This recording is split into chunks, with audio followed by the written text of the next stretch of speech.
What's good, you guys? It's Djdaniel here, back again once again. Today, it's still Thanksgiving, and I have nothing to do, because apparently none of my YouTubers want to upload today. So, I'm going to start reading our story. And if you didn't see the last episode, we went over the boring stuff. It was really just a quick 5-minute video. This one should be much longer, but pause for a second. Okay, guys, sorry about that. For some reason, my phone, I forgot to change it so it would not, black out. So, anyway, today, guys, we are going to start with chapter 1. If you missed the back cover and the prologue and everything, it wasn't much. It was just 5 minutes of me talking. But, like I said, this series is going to be much bigger, and I still haven't found the right setup like I wanted to in the last episode, but oh my gosh, now it's gonna be all disoriented. But I think that I can be loud enough to oh, that was close. Almost fell right off my bed. And my bed is quite a drop. So, hold on while I figure something out. Sorry about this. So much problems. It's only been like 2 episodes and we're still having problems. Okay. Where were we?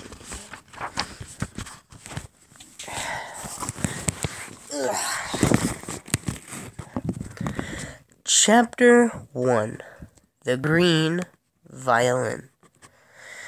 When Giuseppe found the green violin, he did not think it would help him escape. He did not think it would play at all when he spotted it floating in the harbor. It bobbed and bumped around beneath the pier, still in its case, and a satisfied seagull perched on it. Giuseppe shooed the bird away and fished the case out of the water with a long pole. Inside it he found the most beautiful, most remarkable violin he had ever seen. The varnished wood rippled deeper than green like river water, and the instrument was dry, the velvet lining only a little damp around the edges. A toothless old woman hovered nearby. She smacked her lips and craned her neck to see what Giuseppe had found, but he closed the case and latched it before she could get a look. He pushed through the other scavengers gathered on the wharf, and his boots beat the pier boards like a drum. Moments later, they clicked on wet cobblestones as he sprinted from the shipyards. He had risked time scrounging the docks because the streets had been generous that day. He had played his old fiddle all morning up the corner of Dorset Street on the square, and before the sun had even... Wait, sorry. What just happened? Everything just fell down. Alright, guys. This is a very weird setup, and I know. Before the sun had set, he had $1.25 is in his pocket for Stefano. Hold on, guys. Oh my goodness. I'm going to label this the episode of interruptions. I'm so sorry about that, guys. I'm parched. My nose is all stuffed up, and I need to record or I need to do something. And it just so happens that this is what I could do. So, we're going to try this again, more like this. Where were we? There we were. He was playing when the first rumors began to flutter around the city like scraps of newspaper. A fine ship loaded with cargo from France had wrecked in that terrible storm the previous night, and the waves had flung the flotsam up and down the New England Bay. So, we know we're in New England. That's where we are. Giuseppe counted and recounted his money all day. When he thought he had earned enough, he raced down to comb the beaches and the docks for storm-tossed treasure. He had worried that all the good stuff would be gone, but now here he was, clutching the green violin. By all appearance, appearances an extraordinary instrument, and far nicer than the one he usually played. He slipped through the streets, darting between pedestrians and horses and carriages like a sparrow. He found a deserted alleyway and crouched down behind a sour-smelling crate of spoiled cabbages. There, he felt safe enough to lift the green violin from its case. It was a mere smooth in his hand, yet soft to the touch. He noticed its delicate inlay and a scroll carved in the shape of a flower blossom at the head. It truly was a magnificent instrument, but even then, Giuseppe did not think it would help him escape. He had to pass a few hours yet before he could return to Stefano's lair on Crosby Street. He thought he might as well try to make a few more pennies. The extra money would earn him another crust of bread for supper. Giuseppe took his new violin to one of his favorite corners a few blocks off Gilbert Square, near the old rock church. But before he had even begun to play, one of the older boys sauntered up to him. "Shove off, runt," the boy said. He smiled, but it was a dirty smile that called nothing but nasty thoughts to the mind. "This is my spot." That was weird. "This is my spot." "I was here, Paolo. I stalked it." The oldest boy sat his hand organ down on the ground and stood up to his full height. He was still smiling. "Boy, you're just dumb, aren't you? Got no sense of survival." Giuseppe raised his voice. "This is my corner. I was here." Paolo walked over to a stack of bricks piled against a shabby wall. He picked one up and tossed it back and forth between his heads. "I said, shove off." The two boys glared at each other. Men and women walked around them, and some strolled right between them as if they were not even there. Giuseppe might have been able to take Paolo if he had Alfeo or stout little Pharaoh with him, but he was alone and outmatched. He backed away. "Hang on. What you got there?" Pablo pointed at the violin case. "It's nothing." "Give it here." "No." Paolo crooked his arm back, heaving the brick. "I said give it." "No." Giuseppe ran. 2 paces away, the brick shot past his head, close enough to leave dust in his hair. Giuseppe did not miss a step. He did not slow down, even though he knew that Pablo would not follow him. Not when he had that corner. Not so close to nightfall, when every single busker out there played for those last few cents before heading back to their padrones. So, I don't know what year period it is, but we do know it's in New England, and it's gotta be, I don't know, I'm shooting somewhere in between the 1900s, 1800s, 1900s, somewhere in there. I don't know. Hopefully we'll get a date soon enough. Anyway, hold on, guys. Okay, guys, sorry about that. 2 things I want to mention. One, every video there's going to be about 2 or 3 pauses anyway, because I need, like, some water. Like, I'll get parched, and I just need some water to keep going. And secondly, what was I gonna say? I don't know how much space is in my phones, so I might have to record these, like, literally one by one. So, if that is the case, I already have something on this phone that I do not want to get rid of. So, what was I gonna say?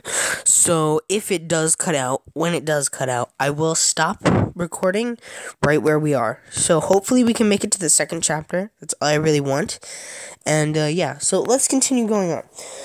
So, Giuseppe just got away. And now, some nights, it was near dawn before Giuseppe had enough money and nerve to head in.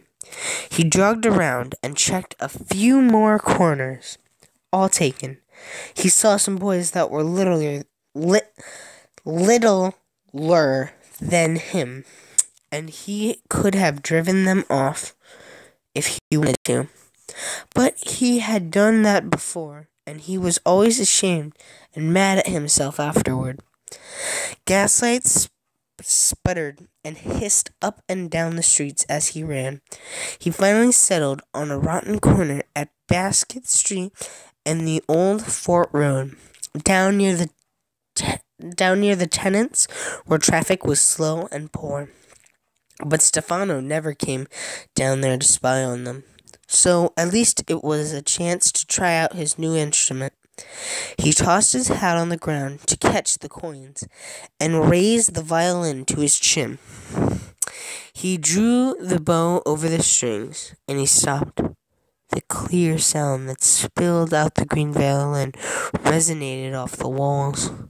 It seemed to penetrate the alleyways and soar up the rickety old wooden staircases, clinging to the outsides of the building. It cut through the street noise, the clopping hooves, the shouts, the factory machinery grinding away around the city. It slid through all of that like a slender hand parting a curtain. The sidewalk traffic around him had paused mid-stride. That time of day, it was mostly men on their way home, greasy from work.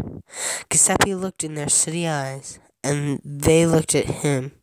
They looked in his, waiting. He swallowed and chose one of his favorite songs. Many years ago, he had heard a woman humming it through an open window as he passed by one of the city hospitals. The tune made him think of grassy hills and tree-lined roads back home in Italy. So take this down. Giuseppe is from Italy. His home is in Italy, but he's here in New England. He laid the bow on the strings and played. As he fiddled that song on the green violin, he felt a new sensation. He played the music. It came from inside him, but once it left his hands through the violin, it was as if it turned around and came back to him as something different from what he sent out. The song acquired the autonomy, autonomy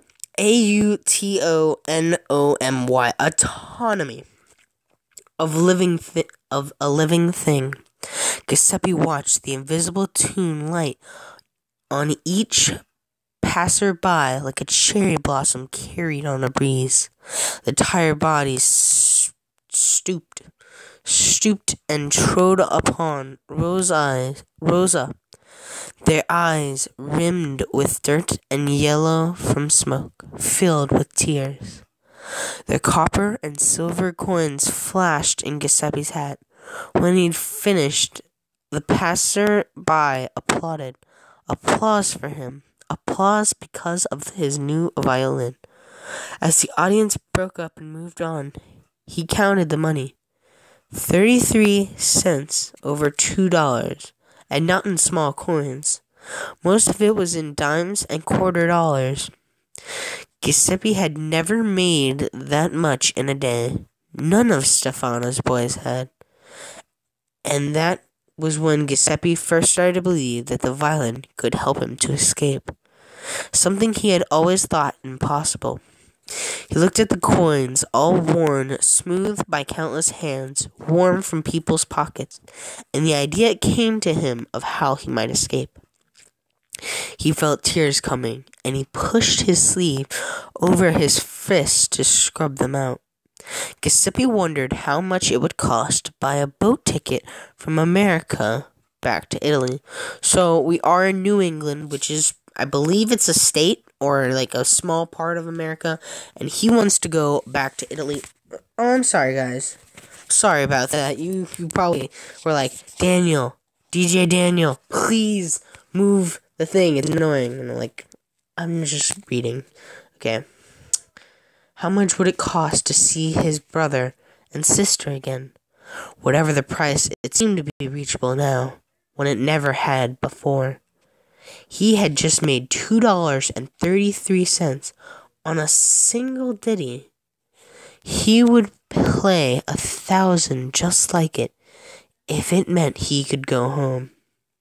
He did not know how he would hide the green violin or the money from Stefano, but Giuseppe decided he had to try. He put the violin back in its case, so much more careful with it now. Some of the onlookers still milled around, perhaps hoping for another song. Giuseppe bowed his head to them and headed up the street. He kept off the main thoroughfares to avoid being seen by any of the other boys. Paolo had noticed the violin, but he was all bluster and lies. And Stefano knew it. Giuseppe could handle Paolo, but it would be a lot worse for him if someone like Ezio? E-Z-I-O? I don't know. Ezio. I'm going to say Ezio. Ezio saw him. Someone like that Stefano trusted. Giuseppe cut through the back ways and climbed a few low walls and soon arrived at the old rock church. He checked the corner to make sure Paolo was gone before driving into the dark churchyard.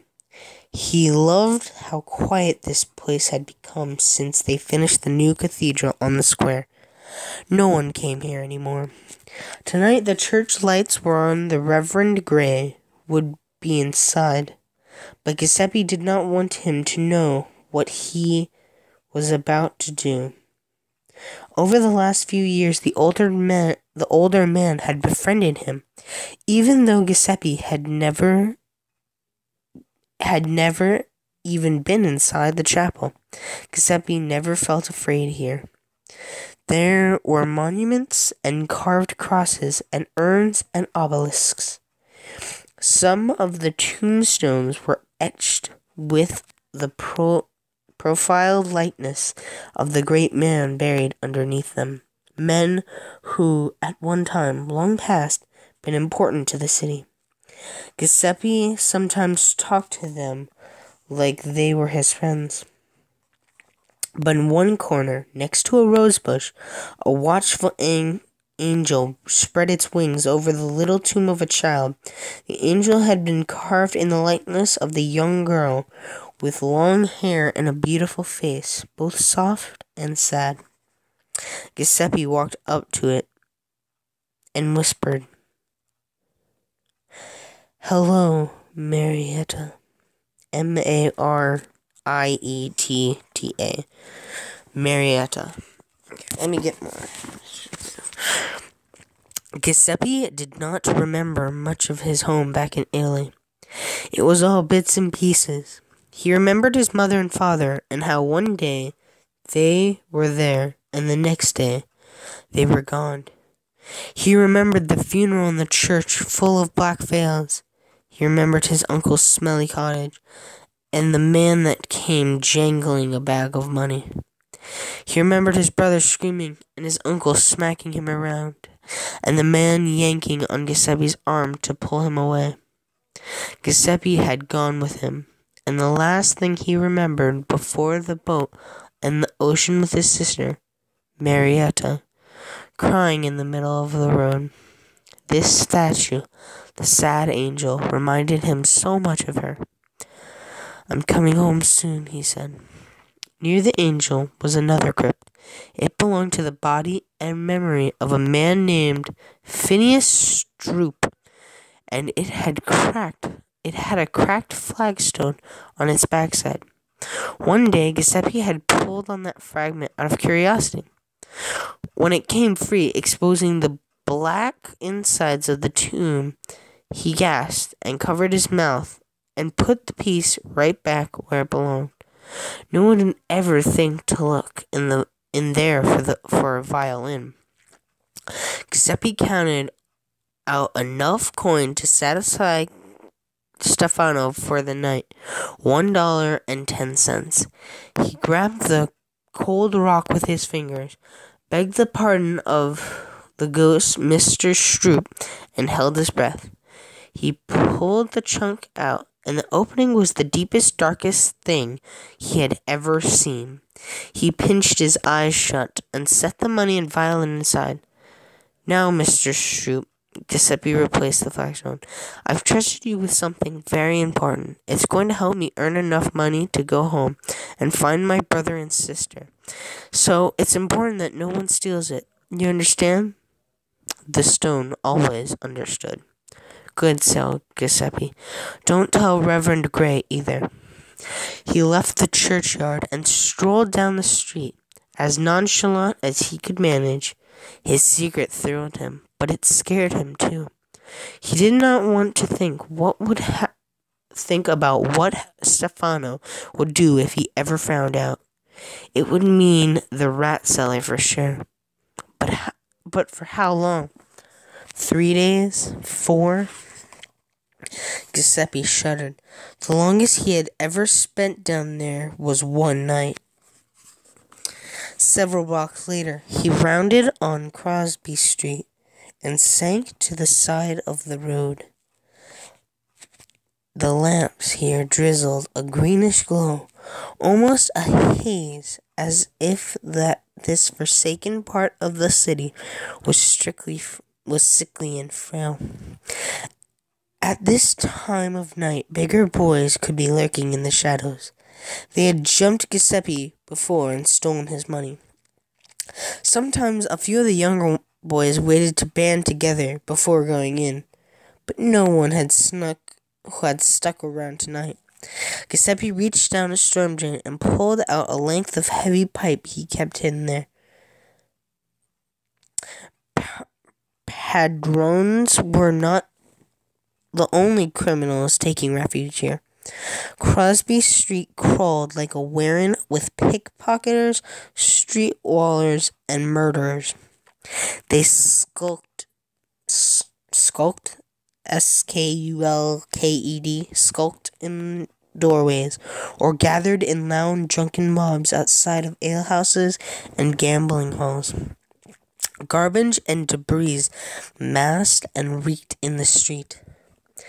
Empty and broken barrels had been stacked at regular intervals up and down the corridor like defensive barriers. Giuseppe had once overheard a policeman whispering in fear that he would rather take to the open sea in a leaky rowboat during a northern gale than set 1 foot down Crosby Street.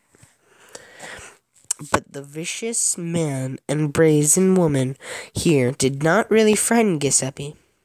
Every scoundrel here knew that if they ever touched him, or any of the other boys, they would have to answer to Stefano.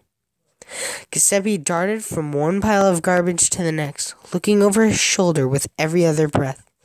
A stray mutt half bald with manage. Excuse me. Where was I? With manage crossed in front of him. Partway to Stefano's, he caught movement up ahead in the alley. Hold on again, guys. Okay, guys, sorry about that. I was starting to hiccup or something. I think it was because I was either talking too fast, too slow, or I wasn't, breathing normally. Okay, so we're gonna try and breathe normally now. Some careless boy had let an elbow slip into view. Giuseppe twisted his sweaty grip on the pipe. He crept closer and listened. He heard crying. He peered around the corner. One of the newest little boys huddled with his knees tucked up, head down, arms wrapped around his shins. He shook with silent sobs. Giuseppe stepped into view. "What's the matter?" I can't talk now. What's the matter? The boy looked up, panicked as a cornered alley cat. "It's all right." Giuseppe sat down next to him. "I won't hurt you." Okay, I'm gonna botch this because I think it's Italian. to say Giuseppe? The boy sniffled and wiped his nose with the back of his sleeve. Yes, I'm Giuseppe. What's your name?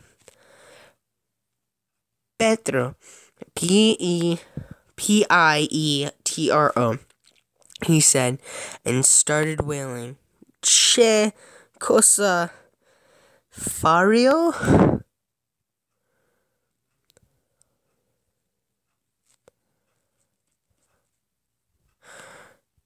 Shut up, kid. Giuseppe tried to put his hand over Petro's mouth. Be quiet. You want the older boys to hear you? Petro fell silent and took a deep breath. No, and talk English with you. For why? Because Stefano will beat you if you don't. That's why. I no speak English good.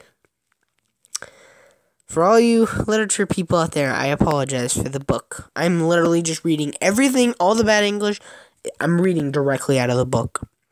You'll pick it up. You speak good. How long you here?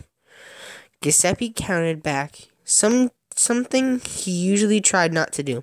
Stefano brought me over when I was 5. I'm 11 now, so that makes 6 years. That is long. Yes, very long. Giuseppe stood. You ready to go in? You can come with me. Petro stayed on the ground and shook his head. Giuseppe rolled his eyes. Look, I don't need this. Why won't you come with me? The page. We're almost there, guys. We're almost there. Got like 2 pages left. We're almost there.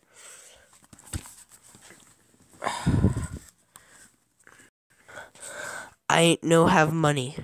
How much did you make?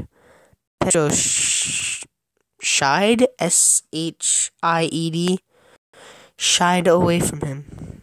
I'm not going to steal it, said Giuseppe. I swear, how much?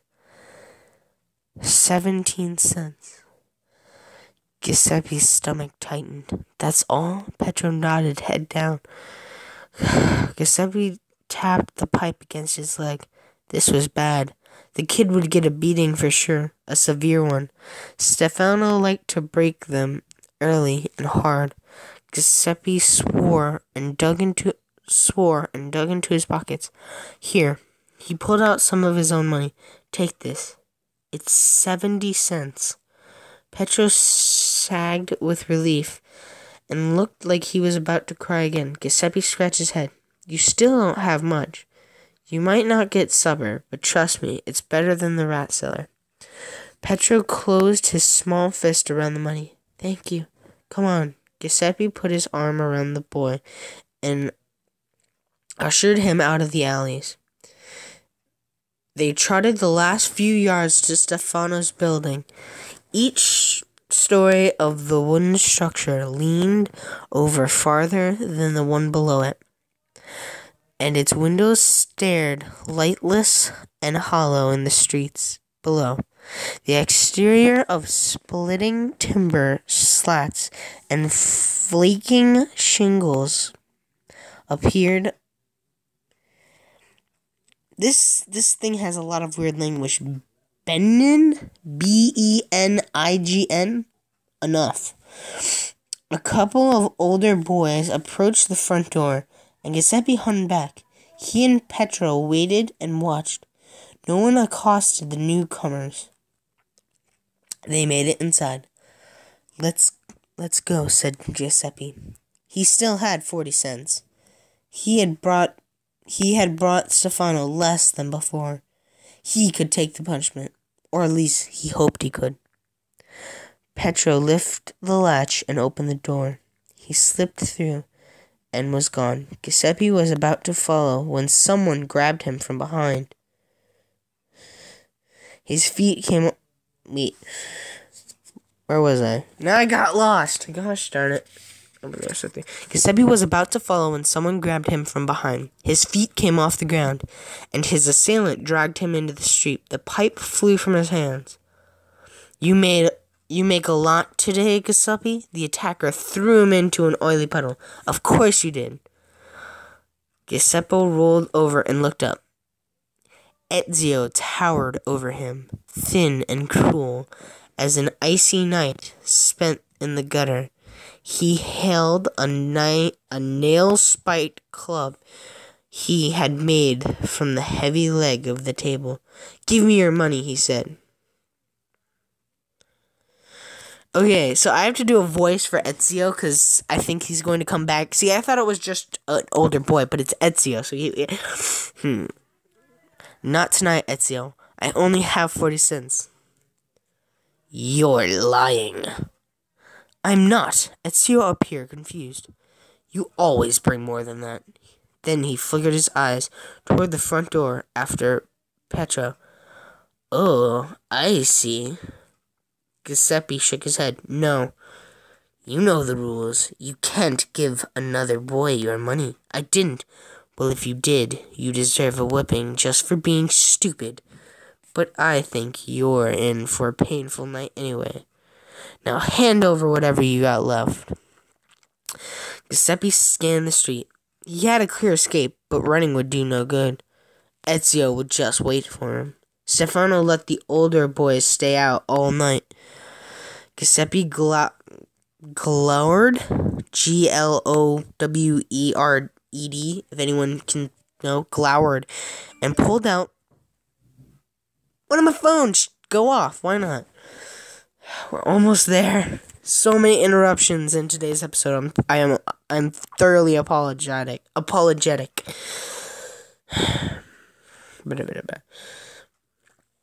Giuseppe glowered and pulled out his last of his coins. "Here." He held out his hand. Ezio snatched the money. Then he grabbed Giuseppe, spun him around, and locked his arm around Giuseppe's neck, choking him, and burrowed through his pockets. When he found nothing, he slapped Giuseppe around the face and laughed. "Better go inside. Get it over." Sorry, I have to turn the page. Better get it over with. Oh my gosh, I'm gonna have such a problem uploading this. He started to walk away, but then he turned back. "Paolo said you had something earlier. He said it looked like a violin." "You mean this?" Giuseppe held up his well-worn instrument. Ezio shook his head. "He said you had a new one." "You deserve a whipping just for believing, Paolo." Ezio grinned. He set off down the street, prowling for the last few stragglers to come in. Giuseppe hesitated in the front of the building. He thought about the whip, the muddy ground in the rat cellar, the nibbling teeth, and the cold tails. He was tempted to go back to the churchyard for some money. He had enough hidden there. But then he thought about home, of chasing his brother through the sheep pastures, and Giuseppe stayed where he was. If he let himself, he would be use of a little of that money every night, and soon it would be gone. He refused to let himself do that, or he would never earn enough for a boat ticket. It was enough that he had the green violin. He went inside. And that is the end of chapter 1. Okay. So, viewer discretion warning. I forgot how dark this book can get. So, if you're younger, and it might get a little dark for you. So, just be warned. Anywho, thank you guys for checking out the video. I'm surprised my phone lasted this long. I half expected it to cut out on me, because I already have like a 20-minute episode of something else on this phone that hasn't been unleashed yet. When it does get unleashed, which should be the Monday after Christmas, then we'll be done. But anyway, thank you guys for checking out the video. And in the next episode, we will start chapter 2. I'm sorry for all the interruptions. Oh my goodness. I'm sorry for the length. It's almost been 35 minutes. Actually, if I don't stop it soon, it will be because of the intro. Anyway, thank you guys for checking out the video. You know me, guys, Djdaniel. Whoops. Copyright. Everything is copywritten. Everything belongs to their respective owners. I own nothing. I'm just reading. Thank you guys for checking out the video. You know me, guys. Djdaniel. I'm out.